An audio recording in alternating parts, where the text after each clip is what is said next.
नमस्कार दोस्तों, आज हम पढ़ने वाले हैं मतदान प्रणालियां। बहुत ही इंपॉर्टेंट टॉपिक है।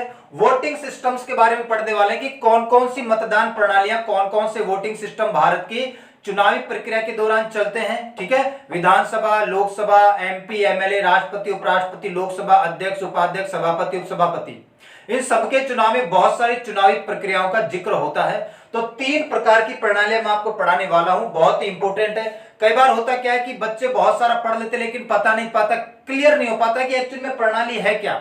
बड़े बड़े पैराग्राफ ला के रख देंगे, इंग्लिश में ला के रख देंगे, फिर उनको पैराग्राफ वाइज किताब की तरह पढ़ाते जाएंगे। ठीक है, आपको इसको समझना है, सिंपल एक लाइन में समझना है कि इस बात का मतलब क्या है। तो वही हम करेंगे। एसएससी रेलवे वाले बच्चों आओ भाई सभी जल्दी से। पहला, first past the post system. एक प्रणाली होती है first past the post system, जिसको शॉर्ट में एफपीटीपी भी कहते हैं, first past the post system, है ना। दूसरा, प्रोपोर्शनल रिप्रेजेंटेशन सिस्टम, ठीक है, जिसको आनुपातिक प्रतिनिधित्व प्रणाली भी कहते हैं। अभी मैं केवल नाम बता रहा हूं, आगे पढ़ने वाले हैं इनको डिटेल में। और एक होती है सिंगल ट्रांसफरेबल वोटिंग सिस्टम, एकल संक्रमणीय मत प्रणाली। एकल संक्रमणीय मत प्रणाली को कहते हैं एसटीवी, प्रोपोर्शनल रिप्रेजेंटेशन को कहते हैं पीआर, और इसको कहते हैं एफपीटीपी। इन तीनों प्रणालियों को हमें बारी बारी से समझना। सबसे पहले हम बात करते हैं, हम समझते हैं first past the post system. आपके लिए एग्जांपल के लिए मैंने कुछ लिख रखा है। ठीक है, मान लो कि 100 लोग वोट देने वाले हैं भाई, है ना। कोई पोस्ट पर मान लो कि चुनाव होने वाला है, एमपी का चुनाव होने वाला है, मान लेते हैं थोड़ी देर के लिए एमपी का चुनाव होने वाला है किसी जिले के अंदर। दौसा जिला ही ले लेते हैं। दौसा जिला के अंदर एमपी का चुनाव होने वाला है और चुनाव में सभी पार्टियों के लोग खड़े होंगे। मैं यहाँ पर 4 पार्टियों का एग्जांपल लेने वाला हूं। एक है आम आदमी पार्टी, एक है बीजेपी, एक है कांग्रेस और एक है डीएमके। मैंने जानबूझ के पार्टियां ऐसे ली है बच्चों, क्यों? क्योंकि मैं आपको एबीसीडी बोलूंगा। अब मैं पूरा पार्टी का नाम नहीं बोलूंगा, मैं केवल एबीसीडी यूज करूंगा, आप समझ जाना। ठीक है, आगे चलते हैं। तो 100 लोगों ने वोट डाले, मान लो 35 वोट किसको मिल गए? ए को मिल गए। 25 वोट किसको मिल गए? बी को मिल गए। 10 वोट सी को और 30 वोट डी को मिले हैं। तो सबसे ज्यादा वोट किसको मिले हैं? ए को। कितने? 35। तो इस आधार पर अब इन सबका वोट बेकार हो जाएगा। ठीक है, अब इस सीट पर जीत किसकी हो जाएगी? इस दौसा जिले से कौन जीत जाएगा? इस पार्टी का कैंडिडेट जीत जाएगा। ठीक है, तो अब इन 100 लोगों का प्रतिनिधित्व है।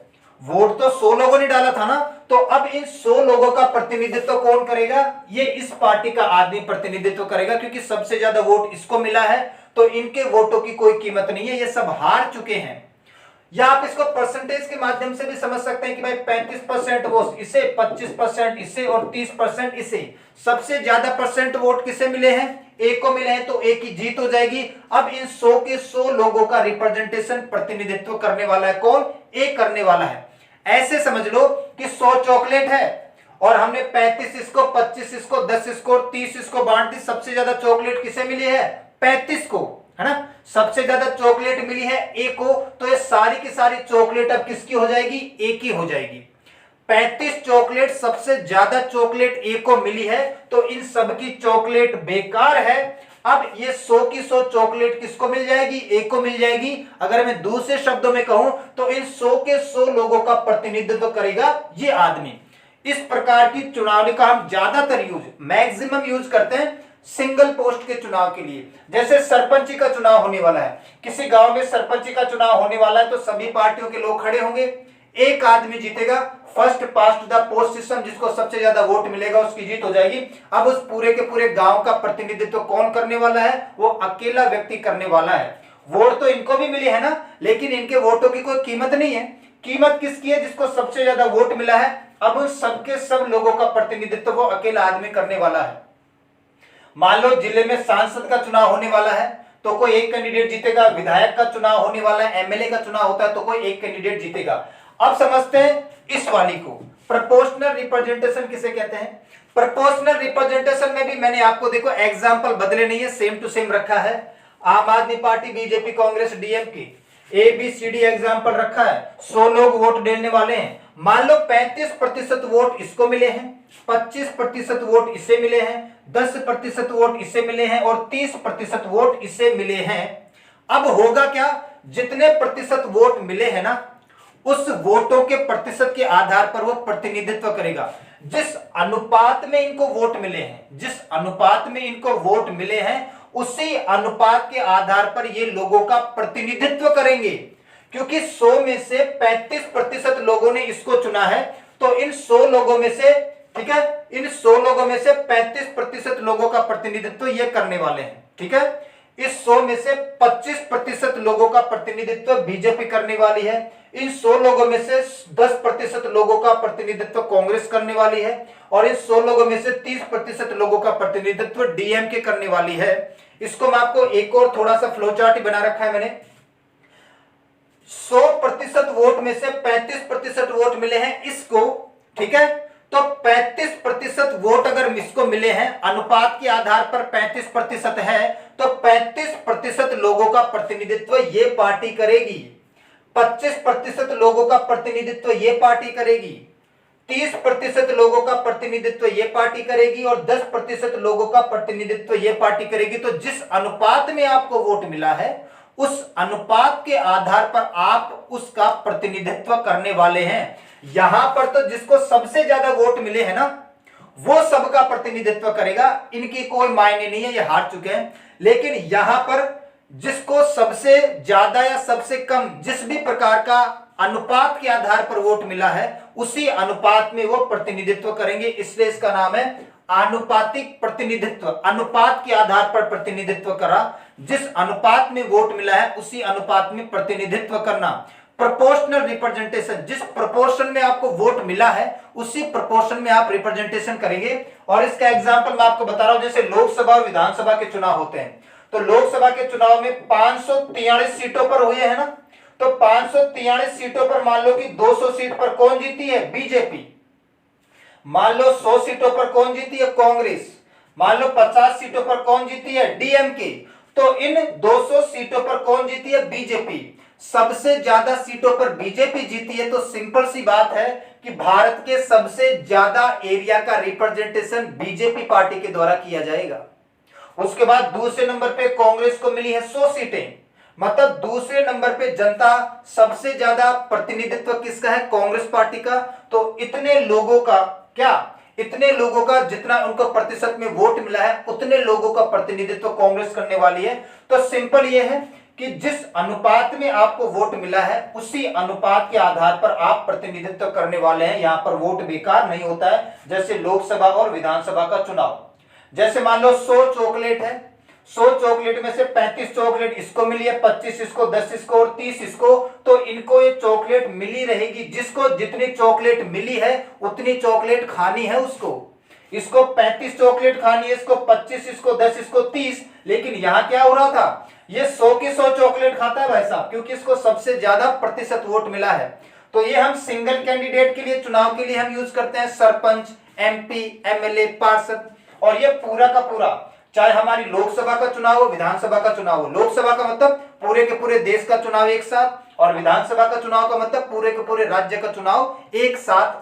और एक तीसरी प्रणाली भी आती है STV, single transferable voting system कहा जाता है इसको, एकल संक्रमणीय मत प्रणाली। यह प्रणाली हम राष्ट्रपति के चुनाव में, उपराष्ट्रपति के चुनाव में, लोकसभा अध्यक्ष के चुनाव में, ठीक है, बहुत सारे लोगों के चुनाव में हम काम में लेते हैं। तो इसको समझने के लिए मैंने आपको कुछ बना रखा है। हम ऐसे मान लेते हैं कि कुल मतदाता कितने हैं, 100।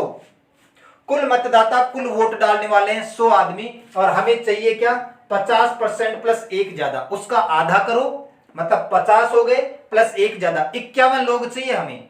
तो जितने भी मतदाता होते हैं, जितने भी वोट डालने वाले होते हैं, उसका 50% प्लस एक बहुमत हमें चाहिए होता है, तब जाके हम विजय मानेंगे या विक्ट्री मानेंगे। तो एक तरफ मैंने 4 कैंडिडेट लिए हैं, उम्मीदवार है ये, और एक तरफ मैंने मतदाता लिए हैं। एग्जाम्पल के तौर पर मैंने 4 मतदाता ले रखे हैं और 4 यहां पर उम्मीदवार चुनाव लड़ने वाले ले रखे हैं। अब इस प्रकार की प्रणाली में आपका वोट है ना, बेकार नहीं होता है। आप प्रायिकता के आधार पर वोट डालते हैं, आप हर एक कैंडिडेट को वोट डालते हैं, ये ध्यान रखना।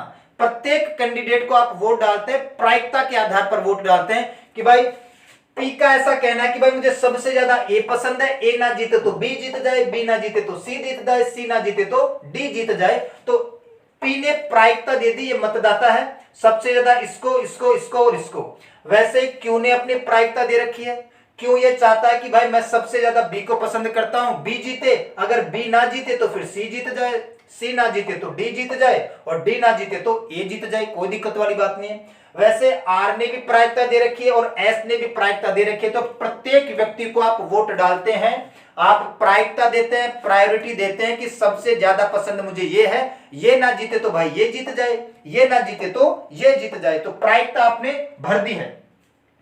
अब इसमें चरण होते हैं, चुनाव के चरण। अब हम बात करते हैं, खैर मैंने एग्जांपल छोटा सा लिया है समझाने के लिए, तो सबसे पहले बात कर लेते हैं ए की। ए को सबसे ज्यादा कौन पसंद करता है? पी। ए को सबसे ज्यादा पी पसंद करता है कि भाई ए बनना चाहिए। अब देखो बी को सबसे ज्यादा कौन पसंद करता है? बी को सबसे ज्यादा पसंद करता है, क्यों? क्यों चाहता है कि भाई बी जीते?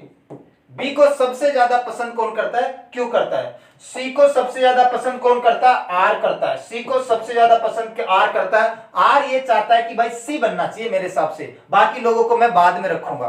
और सबसे ज्यादा डी को कौन पसंद करता है? एस। तो ये तो हो गई पहली पसंद। अब थोड़ा आगे बढ़ जाते हैं भाई। अब यहां पर जरा ध्यान से देखो ए को। इस प्रकार की प्रणाली में ना धीरे धीरे कटते कटते करते लास्ट में दो ही कैंडिडेट रह जाते हैं। अभी देखना दो ही कैंडिडेट रह जाएंगे। अब जरा ए को ध्यान से देखो। ए के लिए पी ही चाहता है कि ये बने, बाकी सबने चौथे नंबर की प्रायिकता दे रखी है इसको। बाकी तीनों कैंडिडेट ने इसको चौथे नंबर पे रखा है, तो इनके हिसाब से तो रड़ायट है, सबसे लास्ट में है। तो तुम्हें लगता है कि ए जीत पाएगा? तो ए तो वैसे बार हो गया, ए तो वैसे बार हो गया, लेकिन इसकी प्रायिकता देखो आप, ठीक है। अब ए बाहर तो हो गया है, लेकिन इन लोगों का वोट बेकार नहीं हुआ है। अब क्या हो जाएगा? ये यहां से ट्रांसफर हो जाएगा यहां पर, ठीक है। क्यू का जो वोट उसने ए को डाला था वो बेकार नहीं हुआ।